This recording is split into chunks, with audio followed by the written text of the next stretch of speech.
کہ آپ کے ذریعے سے پھر خیر پھیلنا چاہیے، آپ کے ذریعے سے لوگوں کو اسلام کی طرف آنے کے میں جو ہے مددگار ہونے چاہیے. اور آپ اچھے بن گئے اور پھر اچھے کا کوئی فائدہ نہیں ہوا تو پھر فائدہ کیا ہوا؟ کوئی لڑکا ڈاکٹر بن جائے، MBBS میں ایڈمیشن لے لے، جیسے اس کا ایڈمیشن ہوتا ہے مبارکبادی کے سلسلے شروع ہو جاتے ہیں، سب لوگ خوشیاں منانے لگتے ہیں، جھومنے لگتے ہیں، خرچ بھی کرتے ہیں، سب چیز کرتے ہیں. اور پھر وہ ڈگری لینے کے بعد بہترین انٹرنشپ کرنے کے بعد گھر میں آ کے بیٹھ جائے، اگر ہم تو MBBS ڈاکٹر ہیں، ہم تو MBBS ڈاکٹر ہیں، تو ٹھیک ہے کہیں نسبت بھی لگ جائے گی، شادی بھی ہو جائے گی، لیکن 2-4 سال کے بعد جو ہے گالی پڑنے شروع ہو جائیں گی. اس سے بڑا بیوقوف کوئی نہیں ہے کہ باپ کا جو 20-25 لاکھ روپیہ بھی خرچ کرا دیا اور کلینک کھولنے کے لیے تیار نہیں، اب مریض کو جو شفا دینے کے جو ہے ٹھیک کرنے کے لیے تیار نہیں ہو گیا. نہیں میں پڑھ لیا ہوں، میرے پاس ہے وہ ہنر، ہمارے بچے بیمار پڑیں گے ہم ٹھیک کر لیں. ارے بچے کے لیے تم کو جو بنایا گیا تھا ڈاکٹر، کہ پورے سماج کے لیے بنایا گیا تھا. تو اسی لحاظ سے اگر کوئی لڑکا ہے، کوئی عالم ہو گیا ہے، کوئی فاضل ہو گیا ہے، پورا قرآن جان گیا، پورا حدیث جان گیا، آپ کی اسٹڈی ہو گئی، تو آپ جو ہے یہ جو ہے کیریکٹر بلڈنگ بن گیا ہے، تو فائدہ کس کو ہے؟ تو اس لحاظ سے جو ہے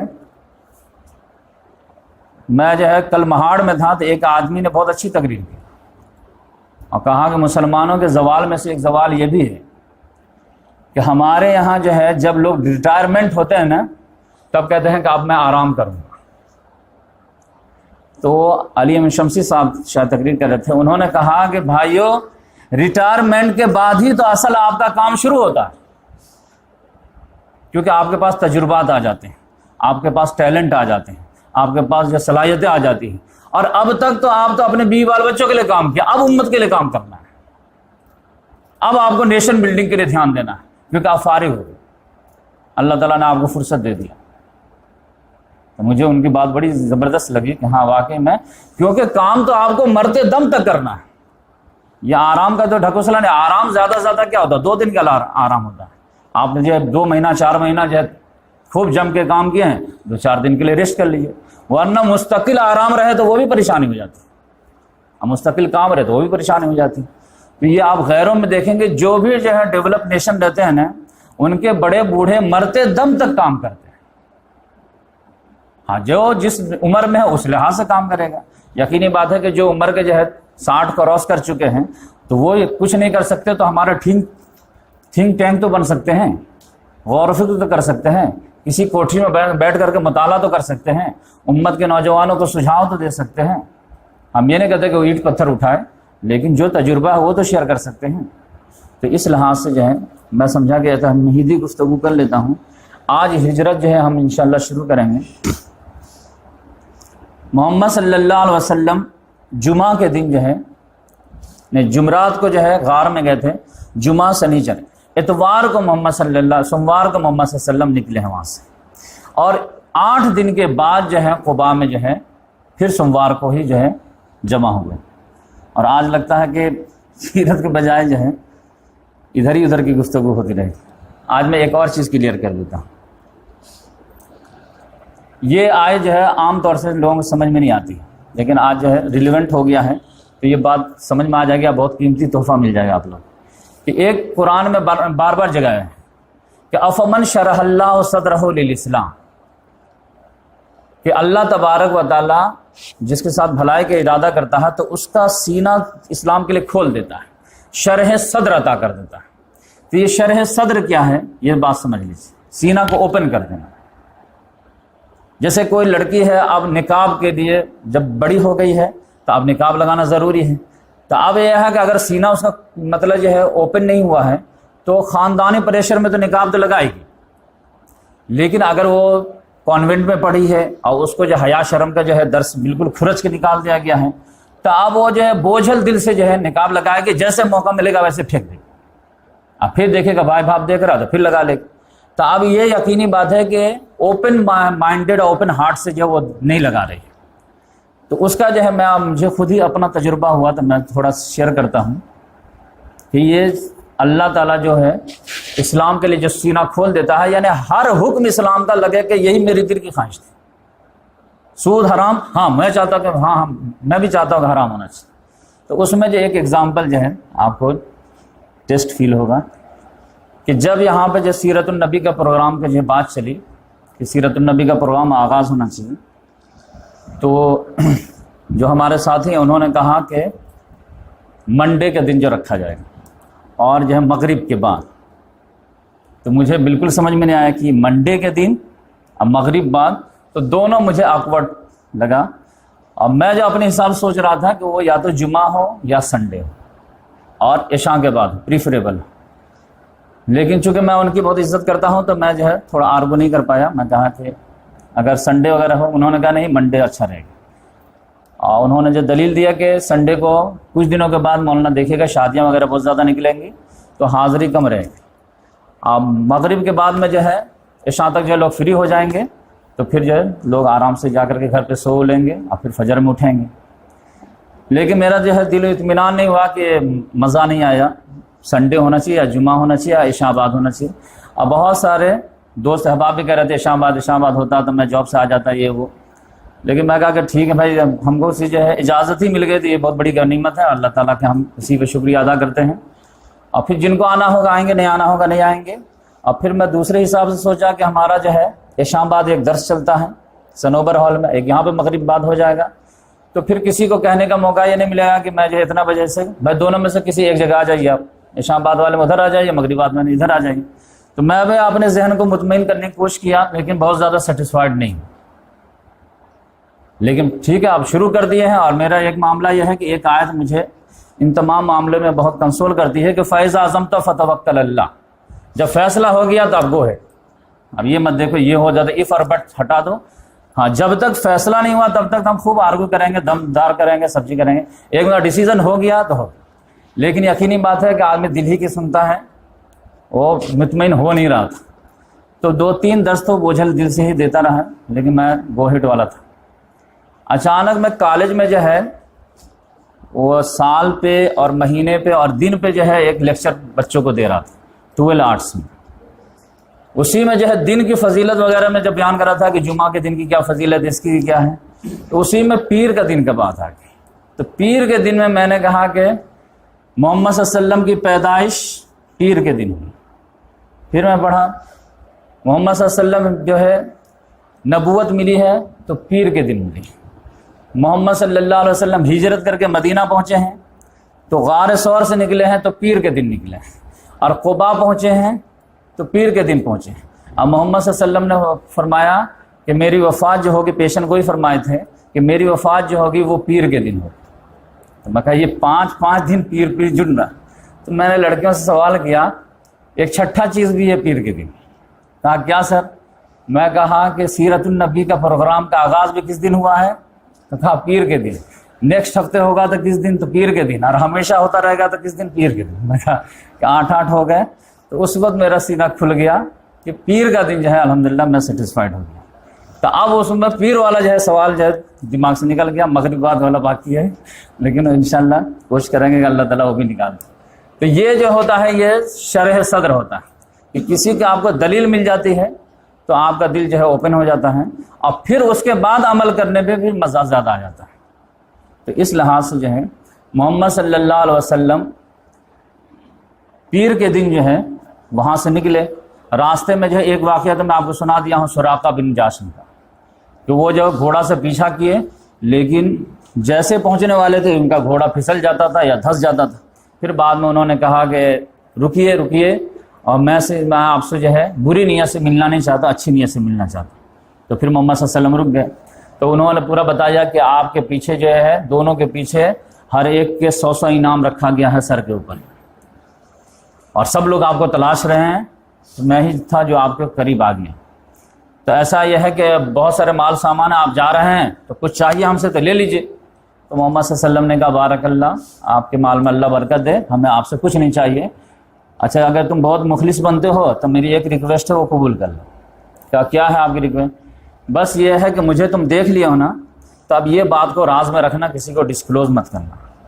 بس اتنا کر سکتے ہو تو بہت بڑی مہربانی، باقی تم اپنا مال اپنے پاس رکھو. انہوں نے کہا کہ ہاں ہم اس کو ڈسکلوز نہیں کریں گے، لیکن میری بھی ایک ریکویسٹ. کیا ہے ریکویسٹ؟ تو مجھے ایک امان نامہ لکھ کر کے دے دیجئے کہ جب آپ دوبارہ مکہ کو کیپچر کریں گے تو ہم لوگ مجھ کو معاف کر دیں گے. تو محمد صلی اللہ علیہ وسلم نے کہا لکھ دو. محمد صلی اللہ علیہ وسلم لکھنا پڑھنا تو جانتے نہیں تھے. عامر بن فہیرہ جو تھے غلام تھے، وہ لکھنا پڑھنا جانتے تھے. تو آپ سمجھیے کہ قلم دوا ساتھ میں لے کے چلے ہوں گے، کچھ ہو نہ ہو قلم دوا ساتھ میں ہے، اور فوراً کا لکھ کر کے دے دیں. اور لکھ کر کے دے گا تو اس سے جب ہم آپ سے سیف ہو گئے. تو محمد صلی اللہ علیہ وسلم نے کہا ایک اور خوشی پہ خوشی کہ سراقہ اس وقت تمہاری کیا کیفیت ہوگی جب تمہارے ہاتھ میں کسرا کے کنگن ہوں گے. وہ تو اچھل گئے دم. کسرا کے اندر اہل فارس کہاں؟ تو آپ تو کہا اتنی بڑی بشارت دے رہا آپ. اب پھر وہ چلے گئے.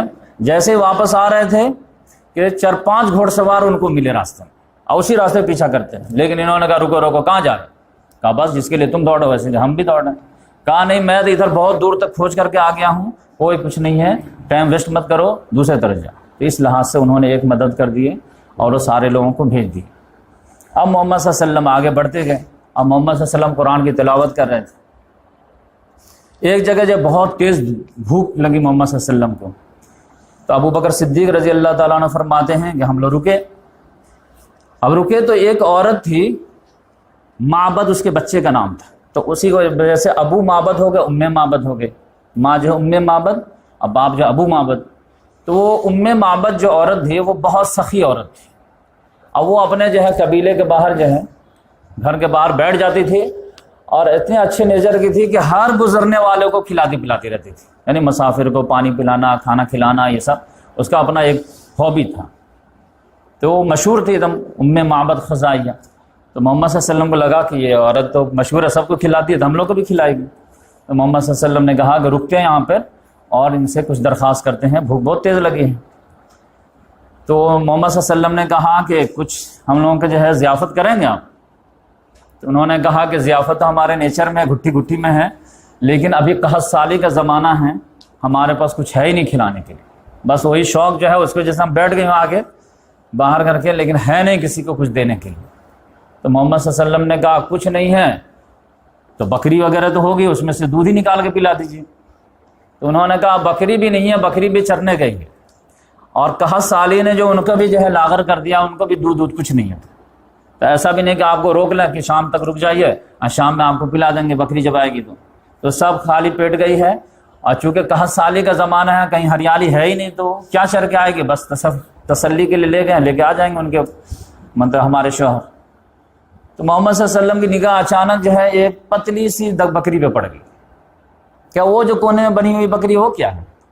کہا وہ تو آپ کی ضرورت پوری نہیں کر سکتی, وہ تو اتنی لاغر ہے کہ وہ جا نہیں سکتی تھی, جس وجہ سے اس کو باندھ دیے ہم. بقیہ جو جانے کے لائق تھے وہ تو گئی ہے, اللہ کا رزق تلاش کرنے کے لیے مل گیا تو بہت اچھی بات ہے, نہیں ملے تب بھی بات. محمد صلی اللہ علیہ وسلم نے کہا آپ اجازت ہے تو ہم ٹرائی کریں. ٹرائی یور لک, لیکن میں تو بتا دی آپ سے زیادہ میں بکری پالتی ہوں. محمد صلی اللہ علیہ وسلم نے اللہ تعالیٰ سے دعا کیے اور ہاتھ جھاڑ کر کے اس کے تھن پہ جیسے ہی جو ہے ہاتھ لگائے ہیں کہ بخاری شریف کی حدیث ہے کہ وہ فوراً بکری نے جب پاؤں پھیلا دی اور تھن میں جب پورا دودھ بھر آیا. جیسے دودھ کا قطرہ دیکھیں, ام معبد جو بڑا سا برتن لے کے آئے, ابھی کہہ رہے لکھے ہاتھ صاف جو بھی ہو جائے, اور اتنا دوہے پانی کے دودھ دوہے کہ پورا جو ہے پھین سے جو ہے پورا بھر گیا اوپر. محمد صلی اللہ علیہ وسلم نے کہا کہ جس کو پلانا پلاؤ جلدی سے. وہ اپنے جو ہے جو بھی بچے اچھے تھے سب کو پلاؤ لا دیے, پھر ان کے سے فارغ ہوئے کہ لاؤ برتن لے کے آؤ. پھر اور جو ہے پھر ابو بکر صدیق رضی اللہ عنہ کہا کہ آپ بھی پی لیجئے. پھر محمد صلی اللہ علیہ وسلم بھی سیر ہو کر کے پورا پیے, اور پھر اس کے بعد پھر اور دو کر کے بھر کر کے کہ اب یہ رکھ لو, ہم لوگ چلے. اتنی برکت ہوئی. جب گئے ہیں تو ان کے شوہر جب اداس جب شام میں آئے ہیں نا, کچھ تھا ہی نہیں کھلانے کے لیے, اور جو اس ٹائپ کے لوگ رہتے ہیں ان کو جانور ہی سب سے زیادہ عزیز. لیکن اس کی نگاہ پڑ گئے, وہ جو ہے دیکھ کے بھرا ہوا ہے دیکھ دودھ سے. کہا ارے یہ کہاں سے آ گیا؟ کہا یہ بکری دی ہے دودھ. کہا ارے بکری کی عمر دیکھو, قد دیکھو, اور دودھ دیکھو, یہ تو بھینس سے بھی زیادہ دودھ دی, یہ کہاں سے ہے؟ تو اس نے کہا کہ جانتے ہو ایک بہت بابرکت نوجوان آیا تھا اور اس کی برکت کا نتیجہ یہ. تو آپ کو یاد آ گیا ہوگا کہ محمد صلی اللہ علیہ وسلم جب پیدا ہوئے تھے تو اس وقت بھی دائی حلیمہ کی یہاں برکت آئی تھی, اور یہاں پہ بھی برکت آئی. اب میرا چیلنج ہے کہ جو بھی محمد صلی اللہ علیہ وسلم کو اپنے گھر میں جو ان کی تعلیمات کو لے کے آئے گا, ان کے گھر میں بھی برکت آئے گی. یہ ہماری غلط فہمی ہے کہ خوشی جو ہے دوسری جگہ سے ملتی ہے. اگر محمد صلی اللہ علیہ وسلم کے دین کو اپنائیں گے تو ہم جو آؤٹ آف ڈیٹ ہو جائیں گے اور جب پچھڑے ہو جائیں گے. یہ جب مسلمان حکمرانوں کی جو ہے بہت بڑی غلط فہمی ہے. تو اس لحاظ سے یہاں پر اللہ تعالیٰ نے بہت بڑا معجزہ دکھایا, اور پھر محمد صلی اللہ علیہ وسلم چلے. اس کے شوہر کے اچھا وہ لگتا ہے وہی دونوں نوجوان ہیں جس کو قریش کھوج رہے ہیں. تو انہوں نے اپنی سی بیوی سے کہا کہ اس کی تھوڑا حلیہ بتاؤ گی. اب وہ معبد اتنا زبردست حلیہ بتائے ہیں کہ میں تو آپ پہ چھوڑتا ہوں کہ الرحیق المختوم میں آپ کھوج کے پڑھیے. نہیں تو میں پھر کہیں پہ لکھ کر کے جو ہے واٹس ایپ پہ دے دوں گا آپ کو. لیکن اتنے خوبصورت الفاظ ہیں کہ وہ جو ہے مجھے یاد ہی نہیں ہو پائے. اب میں سوچا کہ یاد کروں گا تھوڑے الفاظ ادھر ادھر ہو جائیں گے، مزہ نہیں آئے گا. آپ لوگ کے جو ہے محمد صلی اللہ علیہ وسلم کی محبت کی علامت ہے تو آپ پڑھیے اس کو، بس ایک پیراگراف. پورا ایسا نقشہ کھینچ دی ہے کہ پورا حلیہ مبارک محمد صلی اللہ علیہ وسلم کے رکھ دی. کیونکہ وہ جب دودھ کا واقعہ دیکھی تب پورا امپریس ہو گئی، تو اس نے تو باریکی سے پورا حلیہ ہی جو اسکرین کر لی، سمجھے کہ وہ فوٹو کھینچ دی. اس کے بعد محمد صلی اللہ علیہ وسلم آگے بڑھے تو ایک جگہ جو ہے ابو بردہ اسلمی میں وہ بھی محمد صلی اللہ علیہ وسلم سے جو ہے کچھ سوالات وغیرہ کیے، وہ بھی پکڑنا چاہ رہے تھے. لیکن محمد صلی اللہ علیہ وسلم سے کچھ سوال کے بعد جو ایسے ڈھل گئے کہ محمد صلی اللہ علیہ وسلم پہ فدا ہو گئے اور ایمان لائے، اور ان کے ساتھ ان کے خاندان قبیلے والے سے 70 لوگ ایمان لائے. اب پھر وہ دوڑتے چلے گئے کہ لوگوں ان کو کیا قتل کرو گے، وہ تو امن کا پیغمبر ہے اور عدل و انصاف کو دنیا کو بھر دے گا، لہذا وہ جو ہے مطلب قتل کیے جانے کے لائق نہیں ہے بلکہ ان کی قدر کرنے کے لائق وہ آدمی. پھر اس کے بعد جو ہے قباء پہنچنے سے پہلے لاسٹ ملاقات جو ہوئی ہے وہ حضرت زبیر بن عوام رضی اللہ تعالیٰ عنہ سے. زبیر بن عوام رضی اللہ تعالیٰ عنہ وہ شام سے آ رہے تھے واپس تجارتی قافلے کے ساتھ، اور وہ مدینہ کراس کر چکے تھے اور محمد صلی اللہ علیہ وسلم انٹری لینے والے تھے. فوراً ملاقات ہو گئی. تو پہلے تو ایمان لا ہی چکے تھے، تو بولے یا رسول اللہ کہاں؟ کہ ہجرت لاسٹ. اچھا تم بھی آ جا جلدی سے. تو ٹھیک ہے میں سامان وامان پورا ہی کر دوں گا پھر آ جاؤں گا. تو وہ راستے ہی میں جو ہے 2 کپڑا جو ہے ابو بکر صدیق رضی اللہ تعالیٰ عنہ کو اور محمد صلی اللہ علیہ وسلم کو گفٹ کیے. تو وہی محمد صلی اللہ علیہ وسلم کو ضرورت تھی کیونکہ دھوپ میں پسینے میں شرابور ہو گیا ہوگا معاملہ، تو فوراً پہن لیے اور وہ نیا کپڑا پہن کر کے انٹری لی. ادھر مدینے والوں کی جو حالت تھی وہ ایسی تھی کہ ان کو جو اڑتی پڑتی خبر پہنچ گئی تھی کہ محمد صلی اللہ علیہ وسلم گھر سے نکل چکے ہیں. اب یہ اپنا اندازہ لگا رہے تھے کہ میکسیمم جو ہے وہ 8 دن لگیں گے، 450 کلومیٹر ہے تو اونٹ سے آ رہے ہیں تو اتنا دن میں اتنا، اتنا دن میں اتنا، یعنی 50 کلومیٹر ڈیلی چل رہے ہوں گے تو 8 یا 9 دن میں آ جائیں گے. وہ 3 دن جو ہے وہ غار ثور میں لگ گئے تھے، جس کی وجہ سے جو ہے یہ لوگ جو بیفور ہی آگرہ خوشی میں آپ جانتے ہیں پورا جو ہے قباء والے جو ہے وہ باہر جا کر کے جو ہے اور ویٹ کرنے لگتے تھے، اور صحرا میں دور تک جو ہے نگاہ جاتی ہے دور تک. اب کچھ لوگ اور ایکسائٹڈ ہوتے تھے تو کھجور پہ چڑھ جاتے تھے، اب کچھ لوگ جو اونچی جگہ ملے وہاں جا کے، اور جیسے چاند کے لیے ہم لوگ جو پریشان رہتے ہیں ویسے جو ہے چودھری کے چاند کے لیے وہ لوگ پریشان تھے. لیکن پھر جب دھوپ بہت زیادہ ہو جاتی تھی تو دھوپ میں رہ نہیں سکتے تو پھر گھر آ جاتے تھے واپس، پھر صبح سویرے نکل جاتے تھے کیونکہ ان کو معلوم تھا کہ سفر بھی کرنے کا جو یہی ٹائم ہے. تو آئیں گے محمد صلی اللہ علیہ وسلم تو یہ مارننگ آور میں آئیں گے یا رات میں آئیں گے، تو رات میں تو ہم دیکھ نہیں پائیں گے، صبح میں چل کے دیکھتے ہیں. تو اس طرح سے وہ 2-4 روز پہلے ہی سے جو ہے آوازیں چلیں. لیکن آتے آتے سمجھے کہ وہ لوگ بالکل مایوس ہو گئے تھے. اب ایسا لگا کہ ٹھیک ہے جب آئیں گے کوئی بات نہیں. اتنے ہی میں ایک یہودی جو ہے اپنے ذاتی گھر سے جو ہے کہیں اونچی جگہ پہ چڑھا ہوا تھا شاید کھجور وغیرہ اتارنے کے لیے، لیکن مسلمانوں کے ایکسائٹیڈ سے وہ بھی ایکسائٹیڈ کہ اگر جو ہے نظر پڑ جائے تو یہ خوشی ہم مسلمانوں کو دے سکتے ہیں. اس کی نگاہ پڑ گئی کہ 2 اونٹ پہ لوگ آ رہے ہیں سفید پوش، اور وہ سفید کپڑا جو ہے حضرت زبیر بن عوام دے چکے تھے. اس کو دوری سے نگاہ وہ تو وہیں سے جو ہے ایک دم چلایا مسلمانوں یہ رہا تمہارا تقدیر، دیکھو آ گئے تمہارے. سب لوگ دوڑے، اتنا جو ہے ہجوم بھر کر کے ہتھیار وغیرہ لیے سب لوگ، اور پھر محمد صلی اللہ علیہ وسلم کے استقبال کے لیے دوڑے. اور استقبال کیسا ہوا ہے وہ تو ابھی مدینہ انٹری ہوگی تو میں بتاؤں گا. اب کیوں ہوا ہے ایسا یہ بھی تھوڑا ڈسکلوز کروں گا. تو اس میں جو ہے محمد صلی اللہ علیہ وسلم آئے ہیں تو محمد صلی اللہ علیہ وسلم تھک گئے تھے تو بیٹھ گئے، اور حضرت ابو بکر صدیق رضی کھڑے تھے تب آنے والوں سے سلام دعا علیہ السلام کر رہے تھے، استقبال وغیرہ وہی کر رہے تھے. تو سارے لوگ جو نہیں دیکھے تھے یعنی 75-80 لوگ تو پہلے آلریڈی محمد صلی اللہ علیہ وسلم مکہ میں مل چکے تھے. بقیہ جو لوگ نہیں ملے ہوئے تھے وہ جو بھی سلام دعا کرتے تھے، تو اب چونکہ بھیڑ لگ گئی تھی تو بھیڑ میں تو محمد صلی اللہ علیہ وسلم بیٹھے ہوئے تو کوئی دکھ ہی نہیں رہے، بس ابو بکر صدیق کھڑے ہیں اور چہرہ وغیرہ تو تقریباً سملر ہی تھا.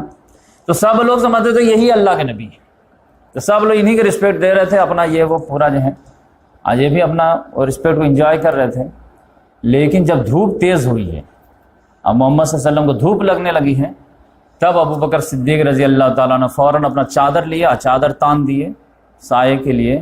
تب لوگوں کو کنفیوژن دور ہوا کہ اچھا یہ خادم ہے، یہ جو ہے نبی ہے، تب ان کو سب دھیان دینے لگے۔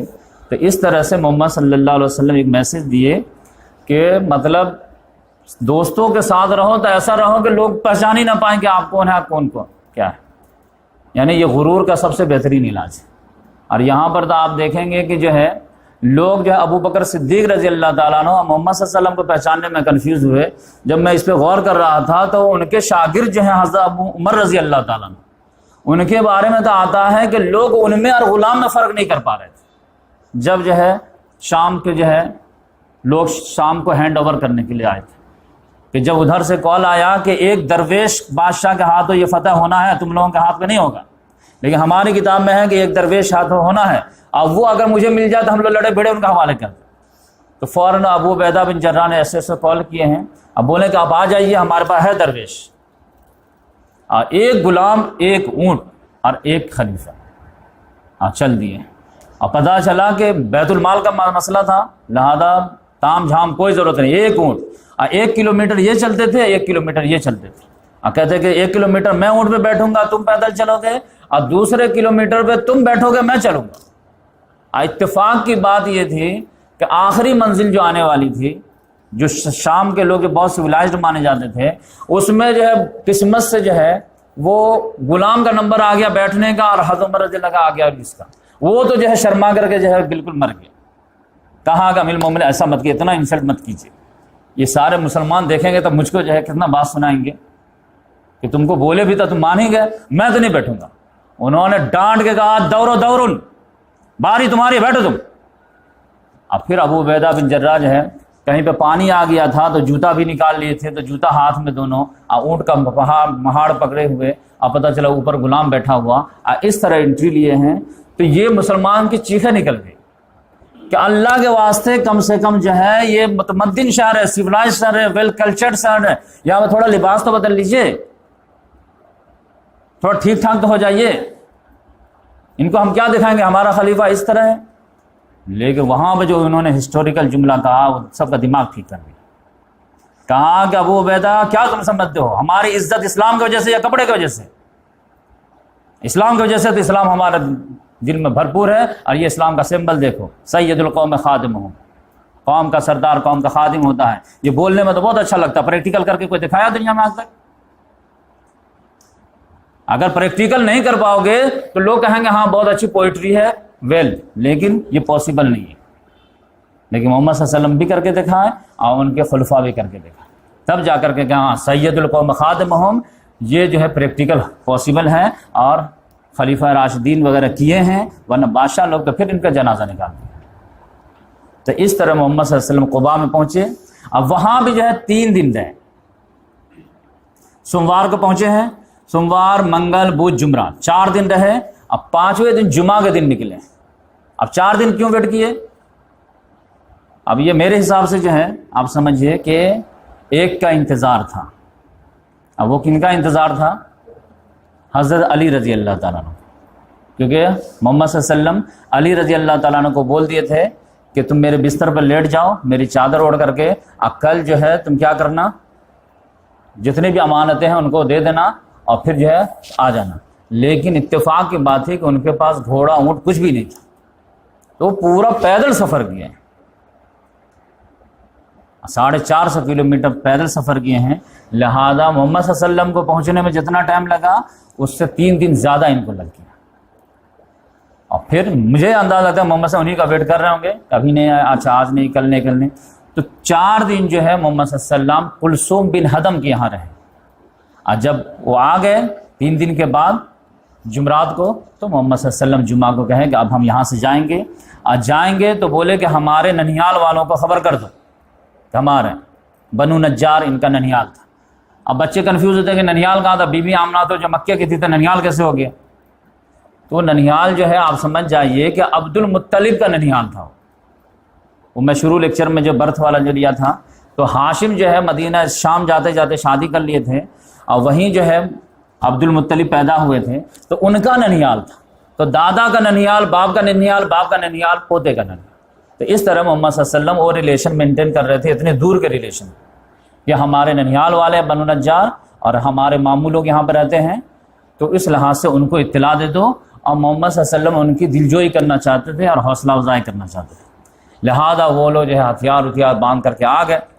محمد صلی اللہ علیہ وسلم جو جمعہ کے دن صبح سویرے نکلے ہیں قباء سے، تو بنو عمرو بن عوف کے خاندان میں ٹھہرے تھے، لیکن جیسے دور نکلے ہیں تو دوسرا خاندان کا ایریا پڑ گیا، اور وہ خاندان تھا بنو سالم بن عوف. بنو عمرو بن عوف میں 4 دن ٹھہرے، پھر بنو سالم بن عوف کے محلے میں جیسے پہنچے ہیں کہ جمعہ کا وقت ہو گیا. جمعہ کا وقت ہو گیا تو محمد صلی اللہ علیہ وسلم بولے کہ جو لوگ ہیں رک جائیں اور میں جمعہ پڑھاؤں گا. تو محمد صلی اللہ علیہ وسلم وہاں پہ پہلا جمعہ پڑھائے ہیں. 100 لوگ تقریباً تھے وہاں پہ، کیونکہ بہت سارے لوگ جو ہے قباء میں رہ گئے، اور بہت سارے لوگ مدینہ میں جو ہے ویٹ کر رہے تھے.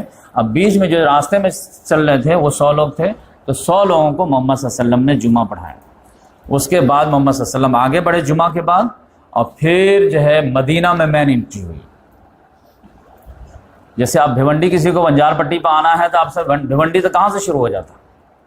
کلیان جو ہے روڈی سے شروع ہو جاتا، تو قباء جو ہے بہت پہلے شروع ہو گیا. جیسے یو پی بہار سے بمبئی آنے والے رہتے ہیں تو وہ کلیانی کو بمبئی سمجھنے لگتے ہیں، لیکن بمبئی تو آنے میں دور ہے ابھی. تو اس لحاظ سے جو ہے قباء میں پہلے ٹھہر گئے. اب اصل میں جو ہے یثرب میں جو ہے انٹری ہو رہی تھی. اب یثرب میں جب پتہ چلا ہے تب تو وہاں استقبال ایسا ہوا ہے کہ عورت مرد بوڑھے بچے سب نکل آئے،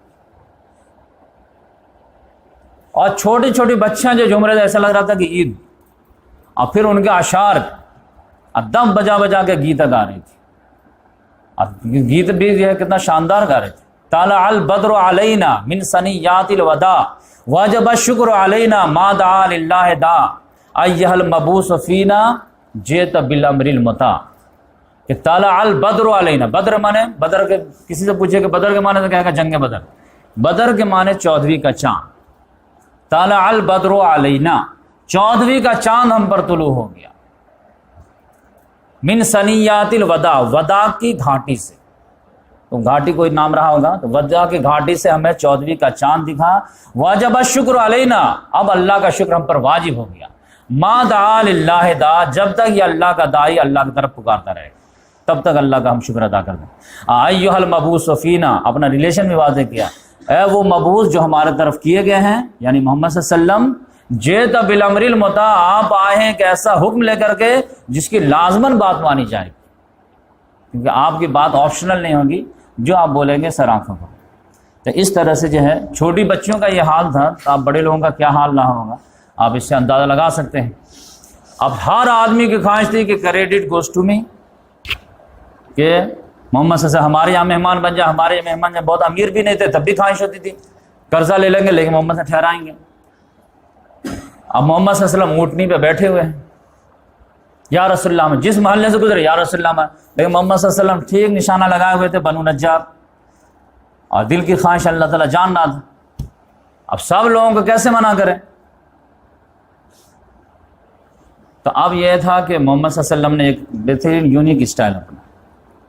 بولے کہ دیکھو یہ اونٹنی جو ہے یہ اللہ کے ابھی اشارے پہ چل رہی، معمور من اللہ ہے، تو یہ جہاں پہ بیٹھے گی نا اس سے جس کا کلوز دروازہ ہوگا اسی پہ میں وہاں آرام کروں گا، اسی کو جو ہے شرف ضیافت دوں گا. اونٹنی چل رہی ہے پورے جو محلے پہ محلے کراس کر رہی ہے آرام سے، سارے بچے جو ہے دوڑ رہے ہیں اور بھی ایکسائٹڈ ہو گئے سب لوگ. پھر آج جہاں پر مسجد نبوی ہے وہاں پہ تو کچھ بھی نہیں تھا، ایک چھوٹا سا جو ہے مشرکوں کا قبرستان تھا، چٹھیل میدان تھا، وہاں پر جا کر کے وہ بیٹھی ہے. پھر وہ بھی انجوائے لے رہی تھی، پھر کھڑی ہو گئی. محمد صلی اللہ علیہ وسلم اترے نہیں تو پھر وہ کھڑی ہو گئی. محمد صلی اللہ علیہ وسلم کہا ابھی رک جاؤ، پھر کھڑی ہو رہی، پھر آگے چلی گئی، پھر سب لوگ پیچھے پیچھے چلے گئے، پھر مڑی. اب مڑ کر کے پھر وہیں پہ بیٹھی جہاں پہ پہلے.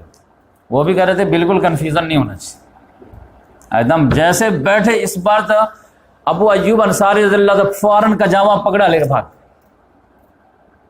بولے کہ اس بار جو ہے تو مس نہیں کریں گے، تو فوراً لے کے بھاگ گئے. تو محمد صلی اللہ علیہ وسلم جو پوچھے کہ میرا دروازہ کس سے قریب ہے؟ انہوں نے کہا کہ وہ میرا کجاوا کدھر گیا؟ تو ابو ایوب انصاری رضی اللہ تعالیٰ کہا کہ یا رسول اللہ میرا گھر بالکل قریب ہے، میں لے کے گیا۔ بولے کہ آدمی جو ہے کجاوے کے ساتھ۔ ٹھیک ہے، جلدی سے جا کر کے میرے لیے کیلولا کا انتظام کرو۔ اب وہ جو اسد بن زرارہ تھے، یہ بھی نام آپ جانے ہوں گے، مصعب بن عمیر رضی اللہ تعالیٰ عنہ کو اپنے گھر پہ ٹھہرائے تھے۔ اب ان 6 لوگوں میں سے تھے جو فرسٹ مرتبہ میں ایمان لائے تھے۔ اب وہ پہلے دن سے کمپین پہ تھے، پورا جو ہے فرسٹ مرتبہ بھی آئے، دوسرے مرتبہ بھی آئے، تیسرے مرتبہ بھی آئے، یعنی 6 لوگوں میں بھی، 12 لوگوں میں بھی، 75 لوگوں میں بھی۔ اب مصعب بن عمیر رضی اللہ تعالیٰ عنہ کو وہی بلا کر کے لائے تھے، اب وہی اپنے گھر پہ سال بھر رکھے تھے۔ وہ کہا کہ میرا جتنا کنٹریبیوشن ہے میرا کہاں گیا؟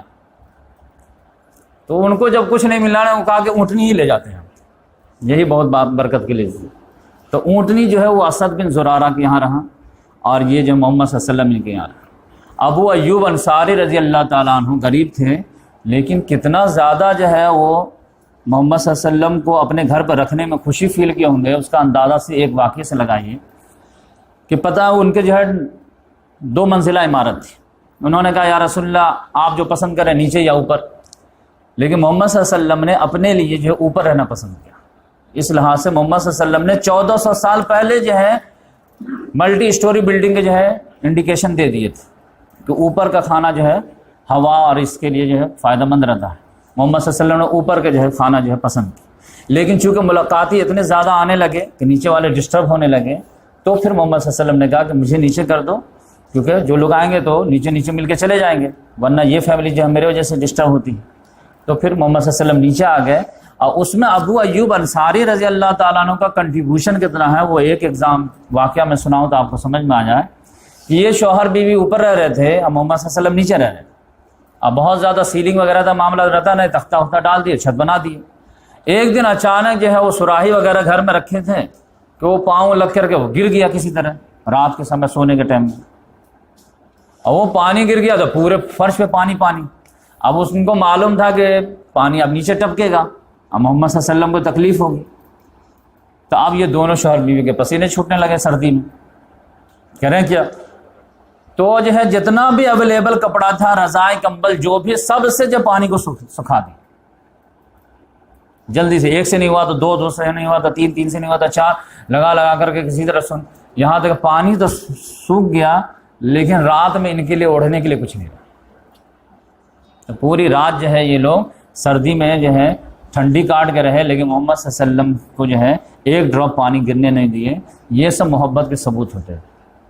تو اس طرح محمد صلی اللہ علیہ وسلم 6 مہینے تک جو ہے حضرت ابو ایوب انصاری رضی اللہ تعالیٰ عنہ کے گھر پہ رہے، اور پھر اس کے بعد جو ہے آگے بڑھے۔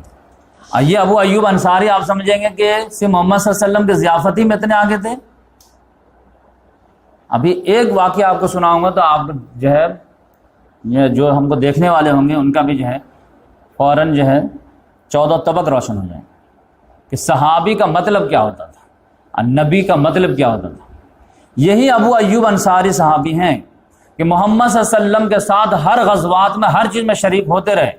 یہ نہیں کہ کھانے پلانے ہی میں یہ معاملہ تھا، یہاں تک کہ صرف محمد صلی اللہ علیہ وسلم نے ایک حدیث بیان کر دی کہ کیسر کا شہر قسطنطنیہ، اس پر جو میرے امتی میں سے پہلا لشکر ہوگا اس کی مغفرت ہوگی۔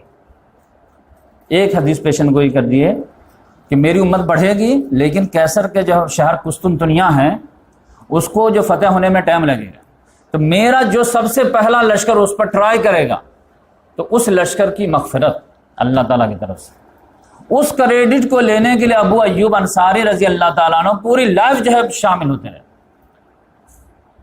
اور جو ہے 1558 میں جو ہے جا کر کے فتح ہوا، 1554 میں یا 1400 کئی مرتبہ جو ہے اٹیک ہوا۔ اور لوگ آج اس حدیث کو غلط جو ہے انٹرپریٹ کر رہے ہیں اور فرقہ پرستی کی شکل دے رہے ہیں کہ لوگ کہتے ہیں کہ یزید جو ہے لشکر لے کے گیا تھا، ابو ایوب انصاری اس میں تھے، لہذا یہ جو حدیث کی بشارت ہے وہ یزید پہ فٹ ہوتی ہے، لہذا یزید کے سارے جرائم پہ پردہ پڑ گیا، جبکہ یہ بات غلط ہے۔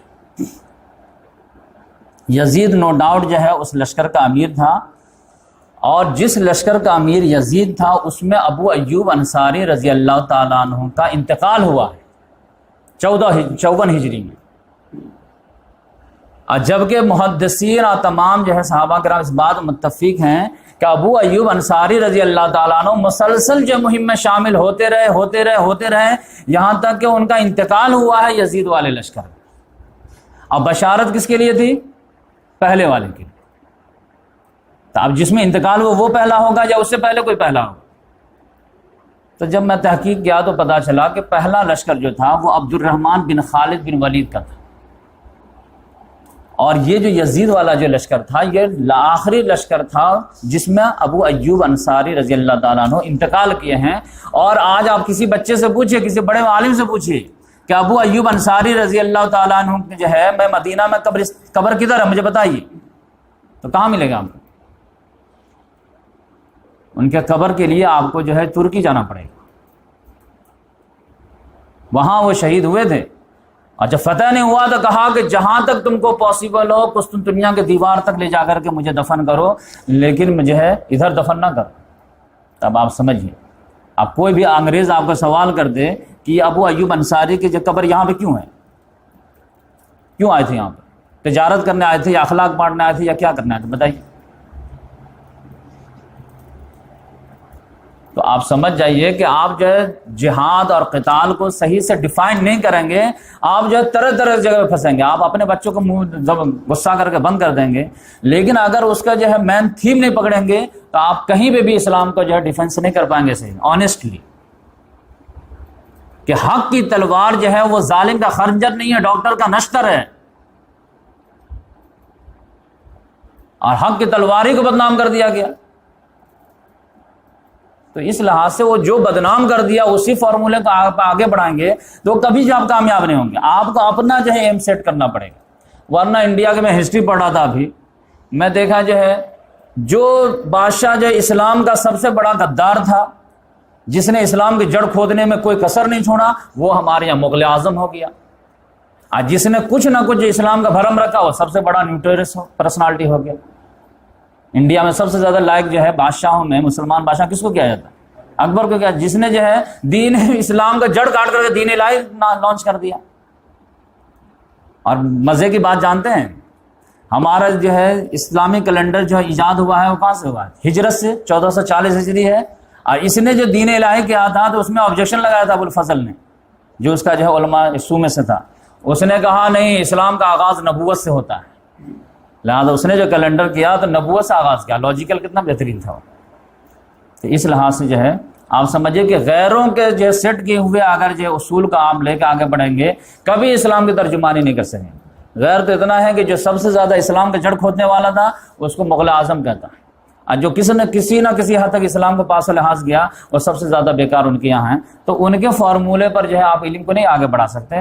آپ کو اپنا علم ڈیفائن کرنا پڑے گا کہ ہم جہاد کس کو مانتے ہیں، قتال کس کو مانتے ہیں، اللہ کے راہ میں اسٹرگل کیا ہے، سنت کیا ہے، اخلاق کیا ہے. اخلاق تم جو کہتے ہو وہ نہیں ہوتا ہے، اخلاق جو قرآن کہتا ہے وہ اخلاق ہوتا ہے. تو اس لحاظ سے جو ہے کبھی ڈاکٹر جو ہے ٹیبلٹ دے کے ٹھیک کر دیا یہ بھی اخلاق ہے، کبھی ڈاکٹر جو ہے ٹھیک کرنے کے لیے جو ہے نشتر اٹھایا آپریشن کرنے کے لیے یہ بھی اخلاق ہے. تو جب وقت اور حالات جو ڈیمانڈ کریں گے وہ جو ہے وقت کا قائد جو ہے استعمال کرے گا. اس لحاظ سے ہمیشہ جو ہے تینوں طلاق دے کر کے 4 تکبیر پڑھ کر کے جو ہے جہاد و قتال کو دفنا دینا یہ کوئی جو اسلام کی خوبی نہیں ہے. آپ ڈیرنگ کے ساتھ ڈیفائن کیجیے، اور ہمت نہیں تو مت کیجیے، کہیے کہ ہم سے نہیں ہوگا ہم دوسرا کریں. لیکن وہی وہ آدمی جو ہے جہاد و قتال کے آیات کو ڈیفائن کرنے آئے جس کے اندر کم سے کم حوصلہ ہو، ہمت ہو، ورنہ جو ہے کہ اسلام کو بدنام نہ کرے. ورنہ ایک جگہ جو ہے آپ بچیں گے دوسری جگہ پھنسیں گے، دوسری جگہ بچیں گے تیسری جگہ پھنسیں گے اور کہیں نہیں بچ پائیں گے. اس لیے ابو ایوب انصاری رضی اللہ تعالیٰ عنہ کی قبر مبارک ابھی جو ان کا مزار ہے وہ قسطنطنیہ ترکی میں، آج استنبول میں ہے، اور لوگ جاتے ہیں اور لوگ وزٹ کرتے ہیں. تو محمد صلی اللہ علیہ وسلم وہاں پر جو ہے 6 مہینہ رہے. اتنے ہی 6 مہینوں میں 3 بڑے کام محمد صلی اللہ علیہ وسلم کر لے. 3 بڑے کام میں سے سب سے پہلے محمد صلی اللہ علیہ وسلم نے مسجد نبوی کی تعمیر. مسجد نبوی جو ابھی ہے اب تو بہت زیادہ پھیل گئی ہے، لیکن اس وقت جو چھوٹی سی 100 بائی 100 کے بنائی گئی تھی اس میں جو ہے 2 یتیم بچوں کی تھی مسجد، سہل اور سہیل 2 یتیم بچے تھے. وہ دونوں بچے جو ہے دیکھیے اتنا زیادہ محمد صلی اللہ علیہ وسلم کا آؤ بھگت ہے تو فری میں دینے کے لیے تیار ہو. لیکن محمد صلی اللہ علیہ وسلم نے کہا نہیں، ہم قیمت ادا کریں گے، تم دے دو بیٹا اور یہاں پہ ہم مسجد بنائیں گے لیکن تم اپنی پوری قیمت لے لو، تمہارے جذبات سے ہم کھلواڑ نہیں کریں.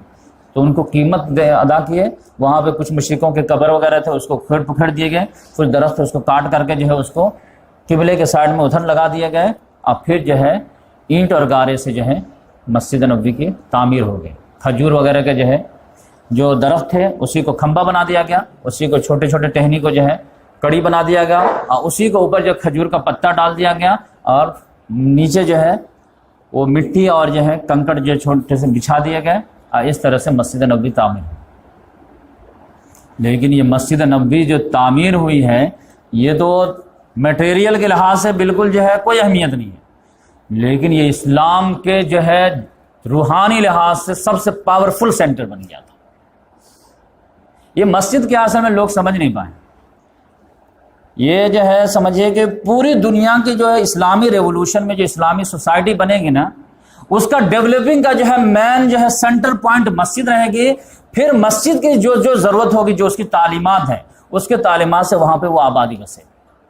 مسجد بنی ہے کس لیے؟ نمازی کے لیے. انسان بسیں گے تو انسان کیسے بنیں گے؟ اسی حساب سے ٹاؤن پلاننگ ہوگی. پھر مسجد کے لحاظ سے بچے پڑھنے کے لیے تو پھر وہاں پہ ٹاؤن پلاننگ مدرسے مکتب کی ہو جائے گی. پھر بچے رہیں گے تو پھر اسکول کہاں جائیں گے؟ تو پھر وہاں پہ جو ہے اسکول بھی قائم ہوگی، کالج بھی ہوں گے، یونیورسٹی بھی ہوگی. پھر مطلب یہ ہے کہ مسجد کے ریکوائرمنٹ کے لحاظ سے جو ہوگی وہ ٹاؤن پلاننگ ہوگی. اور محمد صلی اللہ علیہ وسلم نے اسی کو بیس بنایا اور پھر یہاں سے ٹاؤن پلاننگ. ہمارے یہاں پہلے پلاننگ کر لیتے، بیچ میں مسجد جو ہے پارکنگ میں گھسا دیتے. اور وہ بھی جو ہے فرقہ پرستی کی وجہ سے، مسئلے کی وجہ سے آدھے لوگ کہتے ہیں کہ ایسا ہونا چاہیے تھا، سالہ سال پڑا رہتا. ٹاؤن پلاننگ جو مسلمانوں کی ہوگی، وہ اسلامی سوسائٹی جو ہوگی، وہ مسجد پہلے طے ہوگی، پھر اس کے حساب سے جو ہے سارے چیز ہوگی کہ مسجد کے ایک ہی طرف جو ہے آبادی نہ بڑھ جائے بلکہ بیلنسنگ میں بڑھے. اور پھر یہ ہے کیا چیز اصل میں؟ مسجد اصل میں جو آپ کا کلمہ ہے نا، اس کا پریکٹیکل اظہار ہے. آپ کا کلمہ کیا ہے؟ لا الہ الا اللہ محمد رسول اللہ.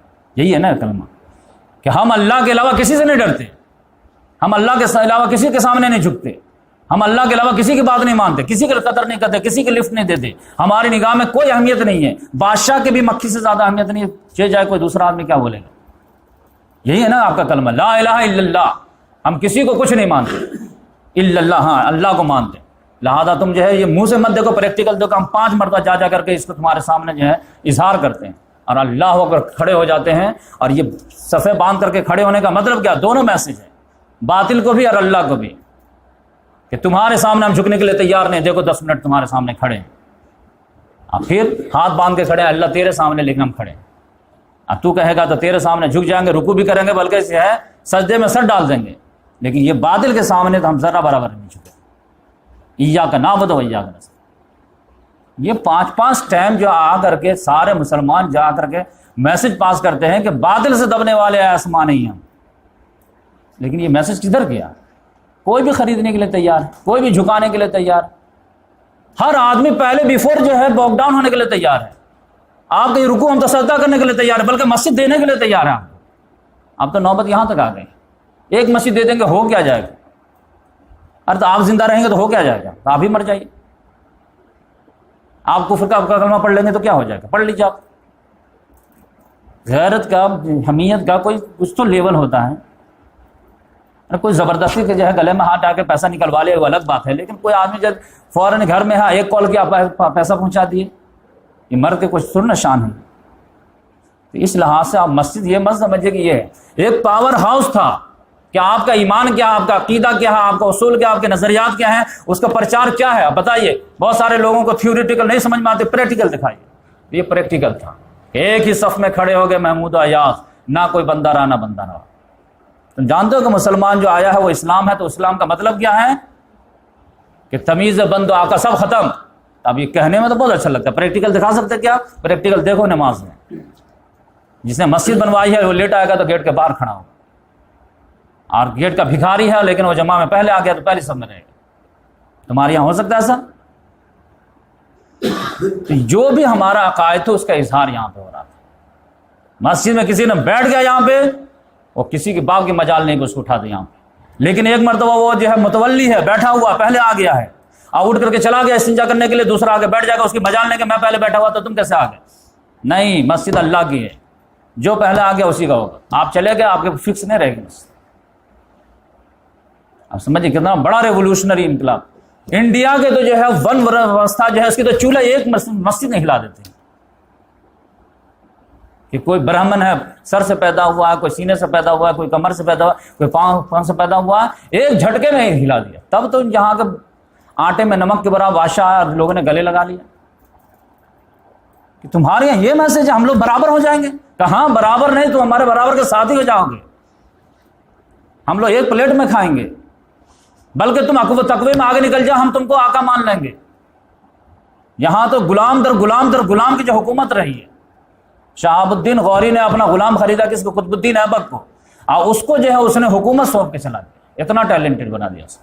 1206 میں یہاں پہ غلاموں کی حکومت, پہلی حکومت قائم ہوئی ہے. یہ اسلام کی دین نہیں ہے تو کیا ہے؟ کوئی جو ہے دنیا کا جو ہے قوم بتا دے کہ جس نے اپنے غلاموں کو جو ہے حکومت دی ہو. قطب الدین ایبک جو ہے شہاب الدین غوری کا غلام تھا, اور پھر اس کے بعد اس کا غلام جو پھر حکومت میں آ گیا, اس کا بیٹا نہیں آیا التتمش, اور پھر اس کا بیٹا بلبل جو ہے اس کا غلام تھا. یعنی غلام در غلام در غلام در غلام. یہ کہاں سے آیا تھا؟ یہی میسج تھا, لا الہ الا اللہ محمد رسول اللہ. یا ایھا الناس انا خلقناکم من ذکر و انثی وجعلناکم شعوبا وقبائلا لتعارفوا ان اکرمکم عند اللہ اتقاکم. جو تقوی میں آگے آئے گا وہ ہمارے آگے رہے گا. آپ سمجھیں کہ مسجد کا مطلب کیا تھا. تو اس نے جو ہے سارے جو ہے تعصبات کو ہی جڑ سے ختم کر دیے. کوئی قریش نہیں, کوئی انصار نہیں, کوئی مہاجر نہیں, کوئی غلام نہیں, کوئی آقا نہیں, کچھ نہیں. جو قرآن میں آگے رہے گا وہی رہے گا. آپ کو حیرت ہوگی کہ سالم ایک تھے مولا ابو حذیفہ. ابو حذیفہ رضی اللہ تعالیٰ عنہ یہ ٹاپ موسٹ صحابی میں سے ہیں, خاندانی لحاظ سے بہت اعلیٰ ہیں. وہ عتبہ بن ربیعہ کے بیٹے تھے, اور ان کے جو ہمارے یہاں بہت زیادہ مشہور نہیں ہیں, لیکن وہ بھی جیسے حضرت عمر رضی اللہ, حضرت ابو بکر, حضرت حمزہ, اسی کے مطلب لائن کے یہ بھی ابو حذیفہ. انہوں نے بھی بہت بڑا کارنامہ کیا. بدقسمتی سے ہم سنتے نہیں ہیں علماء کرام کے منہ سے. لیکن ان کا ایک غلام تھا سالم, انہوں نے ان کو آزاد کر کے ان کو بھی اپنا منہ بولا بیٹا بنا لیا تھا. لیکن قسمت ایسی تھی کہ یہ سالم جو ہے کو بالکل بیٹا بنا لیے, تو بالکل شہزادے کے طور پر رہتے تھے. لیکن انہوں نے جو ہے چپ کے قرآن مجید بہت یاد کر لیے تھے. محمد صلی اللہ علیہ وسلم جو وہی آتی تھی کھٹاک سے یاد کر لیتے تھے. ابو حذیفہ جو اتنا زیادہ جو ہے مخالفت ہوتی تھی کہ باپ سے لڑنا, بھائی سے لڑنا, جس سے آرگو میں جو ہے وہ زیادہ ٹائم ادھر چلا جاتا تھا ڈیبیٹ وغیرہ میں. اور سالم کو جو ہے وہ انہوں نے آزاد کر دیا تھا, آرام سے جو قرآن کھٹاکھٹ یاد کر لیے تھے. بعد میں پتا چلا کہ سالم رضی اللہ تعالیٰ عنہ کو, سالم مولا ابو حذیفہ کے نام سے مشہور ہو گئے, ان کو قرآن زیادہ یاد ہے اور ابو حذیفہ کو کم یاد ہے. تو آپ کو پتا چلا کہ ایک روز جو ہے یہ دونوں باپ بیٹے جو ہے منہ بولے باپ بیٹے, ابھی منع نہیں ہوا تھا کہ روم کا اندر نماز پڑھ رہے تھے. تو عتبہ جو تھا وہ ابو سفیان کے جو ہے سسر, بہت بڑا آدمی, اس نے اچانک گیٹ کھول دیا. گیٹ کھولا تو پتا چلا کہ سالم مولا جو امامت کر رہے ہیں, ابو حذیفہ ان کی بیوی ان کی قیادت مقتدی ہے. اور ان کا تو جو ہے دماغ خراب ہو گیا. کیا یہ کیا کر رہے تھے؟ یہ کیا کر رہے تھے؟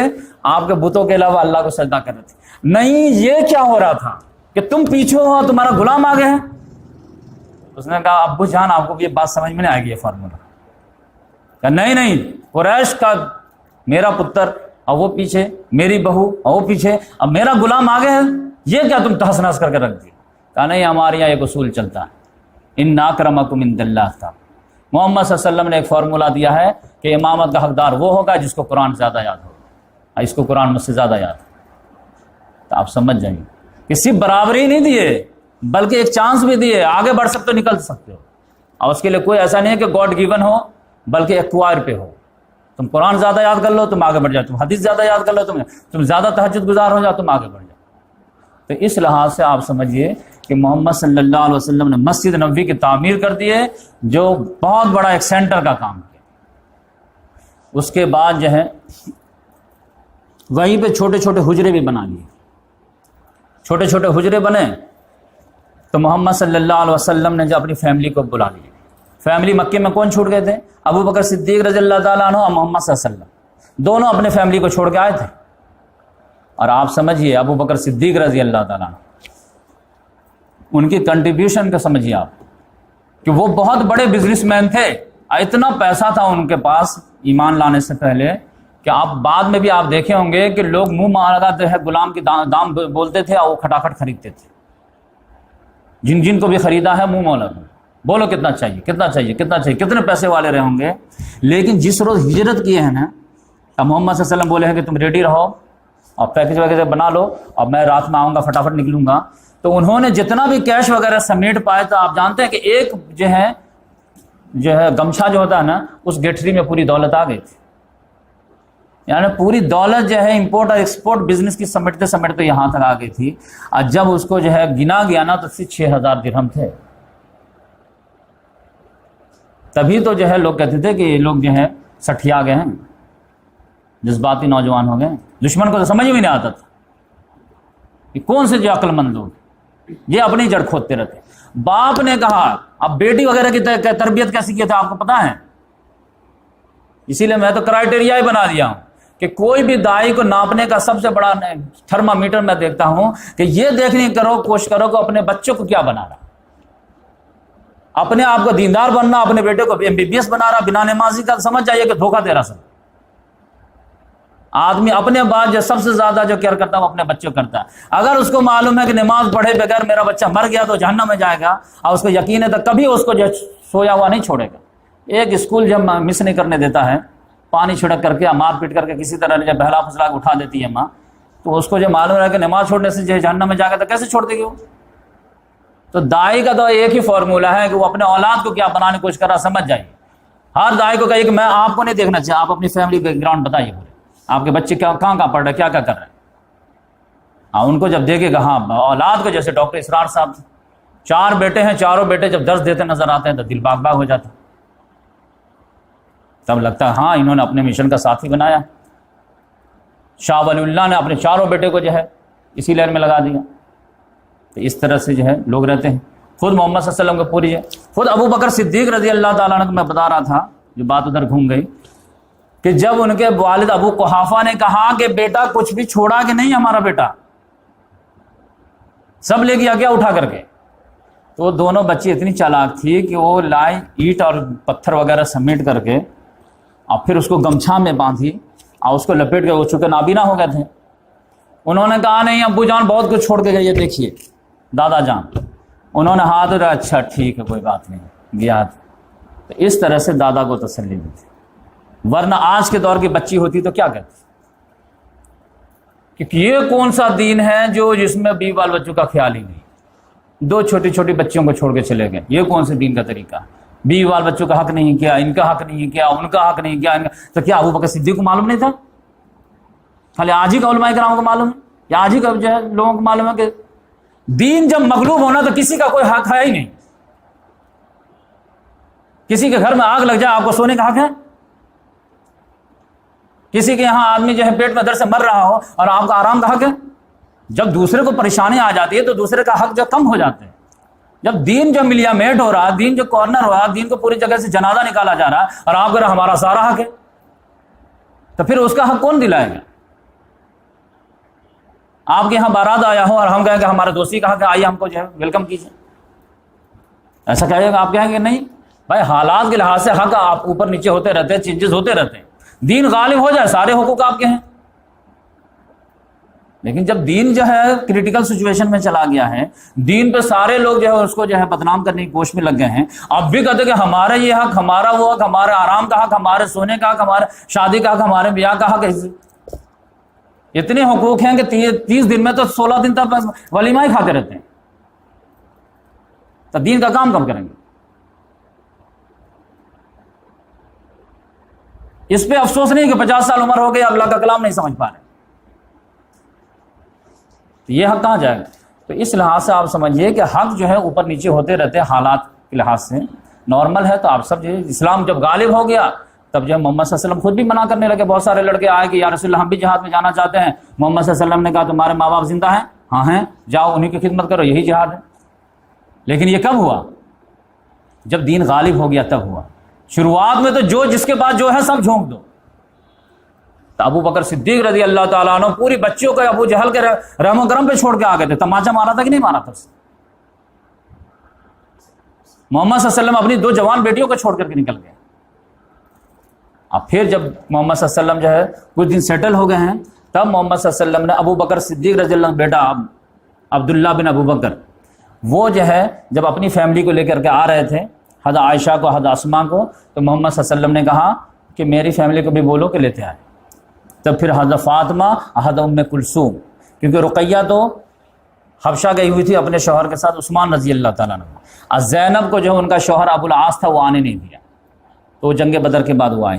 تو یہ دونوں، اور پھر اسامہ بن زید رضی اللہ تعالیٰ عنہ کے جو بیٹے تھے وہ، اور ام ایمن جو ماں کے درجے میں خادمہ تھی، تو وہ یہ پوری ہول فیملی آ گئی ہے مدینہ. اور پھر جو ہے مسجد نبوی کے کنارے کنارے حجرہ بنا دیا گیا تھا، اور اسی میں جو ہے وہ ٹھہرے. اور حضرت سودا رضی اللہ تعالیٰ عنہ جس سے محمد صلی اللہ علیہ وسلم کی شادی ہو گئی، تو یہ لوگ یہاں پہ سیٹل ہوئے. اور اس کو بھی حجرہ جو ہے لوگ کہتے ہیں کہ یہ محل تھے اور یہ گھر ہے، تو یہ سمجھ جائیے کہ یہ حجرہ چھوٹا چھوٹا تھا. حضرت عائشہ کہتے ہیں کہ یہ حجرہ کیا تھا، تو ہم لوگ کو بتاؤں، یہ مت سمجھو، یہ حجرہ ایسا تھا جس میں 2 مہینے جو ہے چولہے نہیں جلتے تھے. 2 کالی چیزوں پہ ہم لوگ اتفاق کرتے تھے، ایک کالا پانی اور کالی کھجور. کھجور کھا رہے ہیں ایک ایک، اور وہ بھی کھجور ایسا نہیں کہ 1 کلو کھا رہے ہیں. غزوہ تبوک میں کھجور جو ہے، ایک کھجور 3 مجاہد کے حصے میں آتے تھے. تو کہتے کہ 2 کھجور مل گئے صبح میں 2 شام میں، بس اب مہینہ نکل جاتا تھا، چولہے نہیں جلتے تھے. یہ دنیا کے سب سے قسمت ترین ہستیوں کا یہ حال. اور کہتے تھے کہ اس کے جو سائز بتاؤں کتنے تھے، کہ جب ہم جو ہے رات میں سوتے تھے اور محمد صلی اللہ علیہ وسلم تہجد کے لیے اٹھ جاتے تھے، تو محمد صلی اللہ علیہ وسلم اپنی جگہ پہ بستر پہ جو ہے قبلہ اگر اس ڈائریکشن میں ہوتا تھا تو جو ہے ہمارے جو ہے پاؤں کے سامنے کھڑے ہو جاتے تھے. اور پھر جب سجدہ کرنے کی نوبت آتی تھی تو مجھے اشارہ کرتے تھے، تو میں جو ہے پاؤں سمیٹ لیتی تھی، اور پھر محمد صلی اللہ علیہ وسلم لانگ سجدہ کرتے تھے. مطلب بس جو ہے وہ 5-6 فٹ کا معاملہ تھا کہ جتنے میں ایک آدمی جو سو سکے، یہ معاملہ تھا. آج کے دور میں کسی بھی نوجوان سے بات کیجیے، دل پہ جا کے دستک دیجیے گا، کہتے مولانا مجھے جو سر مجھے تو مال کی محبت ہے ہی نہیں دل میں، مجھے تو پیسے سے کوئی محبت ہے جیسا آپ بتاتے ہیں، بس یہ کیا ہے کہ بس ایک گھر ہو جائے، اور گھر کیا وہ محل ہو جائے. اور پھر جو ہے گھر ہے، بنگلہ ہے، تو ایک گاڑی بھی ہو جائے، بچی کی شادی ہو جائے، یہ ہو جائے. پتہ چلا کم سے کم 1 کروڑ کا پروجیکٹ آپ کو دکھا دیں گے، تو اب تو اس میں تو کئی لائف لگ جائیں گے 1 کروڑ جمع کرنے. تو پھر آپ دین کا کام کیا کریں؟ آپ نے جو ہے اصل میں آج کے دور میں سب سے بڑا پرابلم یہ ہوا ہے کہ اسٹینڈرڈ آف لیونگ ہی اصل معیار حق بن گیا ہے. اسی کے لیے جینا، اسی کے لیے مرنا، اسی کے لیے دوستی، اسی کے لیے دشمنی، اسی کے لیے بھاگ دوڑ، اسی کے لیے آرام. جبکہ اللہ تعالیٰ نے کہا کہ بھائی تمہاری زندگی کا یہ ٹارگٹ نہیں تھا، تم نے غلط ٹارگٹ بنا دیا. اسٹینڈرڈ آف لیونگ کو جب تک ہم لوگ مسلمان لوگ معیار کو الٹ پلٹ کر کے بکھیر نہیں دیں گے، تب تک آپ اسلام میں چل ہی نہیں سکتے. مسئلہ یہ ہے. اسی لیے میں کہتا ہوں نا کہ آج کے دور میں اگر 100% بھی آپ دے دیے نا اپنا توجہ، پھر بھی گمراہ کے گمراہ ہی رہتے، کیونکہ قرآن جو معیار سیٹ کیا نا وہ سیٹ ہوا ہی نہیں ہمارے دماغ. ایگزامپل کے طور پر ہم کہتا ہوں، غریبی جو ہے اسلام کی نگاہ میں کوئی عیب ہے ہی نہیں.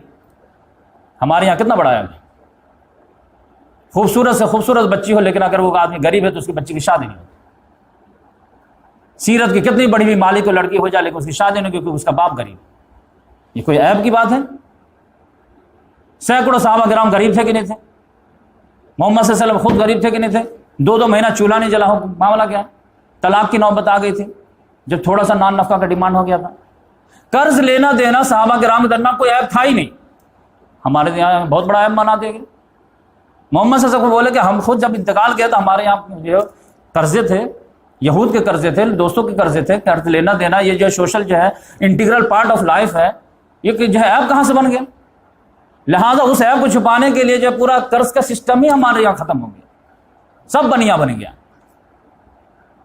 10 روپیہ اگر بچ گیا ہے نا تو اس 10 روپے سے پھر 5 روپیہ کیسے کمائیں گے یہ سوچیں گے. یہ نہیں کہ اللہ تعالیٰ کے اضافی پیسہ تو اس سے کسی کی مدد ہوگی.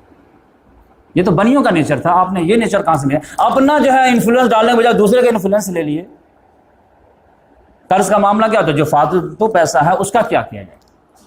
آپ کے پاس جو گھر میں خرچ جو ہے 25,000 روپے کا ہے، آپ کا اللہ نے 50,000 روپیہ دے دیا ہے تو 25,000 بچ گیا تو آپ اس کا کیا کریں گے؟ اسلام کہتا ہے اس کو قرض میں لگا دو اگر کچھ نہیں کر سکتے تو. اب یہ بنیا کہتا نہیں 25,000 سے ہم پھر 10,000 کمائیں گے. تو ہمارے یہاں کے جو ہے معاشرے میں کلچر کیا ڈیولپ ہوا؟ آپ کسی سے 20,000 روپے قرضہ مانگ کے دیکھیے، اس کا تو کروڑوں روپیہ آنے کے لگا ہوا پیسہ ہر جگہ. انویسٹ لیکن یہ ایمان والوں کا تو کلچر نہیں تھا. تو اس لحاظ سے کسی کو قرض اگر آپ دیجئے اور بولیے کہ ٹھیک ہے یہ 20,000 میں آپ کو قرض دیتا ہوں لیکن 2 گواہ کے سامنے میں لکھ کر کے دوں گا آپ کو، کیونکہ قرآن میں جو ہے 100% لکھا ہوا کہ گواہ دو اور لکھو لکھو لکھو. نہیں ہم کو قرض ہی نہیں چاہیے. پھر جائیں کیوں 2 گواہ لگا اس کے سامنے ہمارا انسلٹ ہو جائے گا، وہ 4 کو بول دے گا قرض لیتا ہے، جبکہ قرآن کہتا نہیں کوئی مسئلہ ہی نہیں قرض تو وقت کا رسول لیا ہے، تو پھر اس میں ایپ کہاں سے آ گیا. لیکن معاملہ جو ہے کوئی بھی سوسائٹی میں چلے جائے یہ چیز کا چلن ہو جائے تو بھائی کچھ بھی تو کرو، کچھ تو اٹھک پٹک کر دو، کوئی ایک اصول تو جنریٹ کر دو. یہ تمام اصول جو غیر مسلموں کے اٹریکشن کا سبب تھے وہ سب کو ہی ختم کر دیے اور پھر کہتے ہیں کہ اللہ کی طرف آ جاؤ. کیسے آ جائیں گے بھائی؟ تو اس لحاظ سے اللہ تبارک و تعالیٰ سے دعا ہے کہ اللہ تبارک و تعالیٰ اسلام سے جڑنے کی توفیق دیا ہے. تو اسلام کا جو مین سورس ہے قرآن سے اور سیرت سے اور حدیث سے جڑنے کی توفیق دے، تاکہ پھر اس کے ذریعے سے جو گڈ ہے اس کو پروموٹ کرنے کی، اس کو اسٹیبل کرنے کی، اور جو ایول ہے اس کو ایراڈیکیٹ کرنے کی اللہ تعالیٰ توفیق دے. تب جا کر کے وہ مدنی معاشرہ کا کم سے کم زیروس کاپی بنے گا. تب جا کر کے لوگ جو اٹریکشن محسوس کریں گے اور پھر یہاں پہ آئیں. اگر 4 لڑکی جو مسلمان کو ہو گئی ہے وہ بھی جو ہے اس کو جو ہے رات کی نیند اڑ گئی ہے، 4 لڑکی ہندو کو ہو گئی ہے اس کو بھی نیند اڑ گئی ہے، تو وہ اس کو پاگل کتا کاٹا ہے جو وہاں سے جو پھر کر کے ادھر آ جائے اسلام کی طرف. کہ جب یہاں بھی جو ہے شادی کے وہی اصول ہیں، وہ کہے گا کہ کم سے کم اپنے ہی جو ہے دین دھرم میں رہیں گے، ہو سکتا ہے وہ جو کوئی جو ہے ادھر ادھر سے آ جائے لڑکا شادی ہو جائے. یہاں تو مسلمانوں میں بھی وہی معاملہ ہے کہ 4 لڑکی ہے تو کم سے کم 20 لاکھ روپیہ ہونا چاہیے آپ کے پاس. تو اس لحاظ سے تو پھر اٹریکشن نہیں ہو پائے. تو اللہ تعالیٰ سے دعا ہے کہ اللہ تبارک و تعالیٰ ہم تمام کو اسلامی اصول کے غلبے کی کوشش کرنے کی توفیق عطا فرمائے. سبحان اللہ بحمدہ، سبحانک اللہم ونشہد ان لا الہ الا انت ونستغفرک ونتوب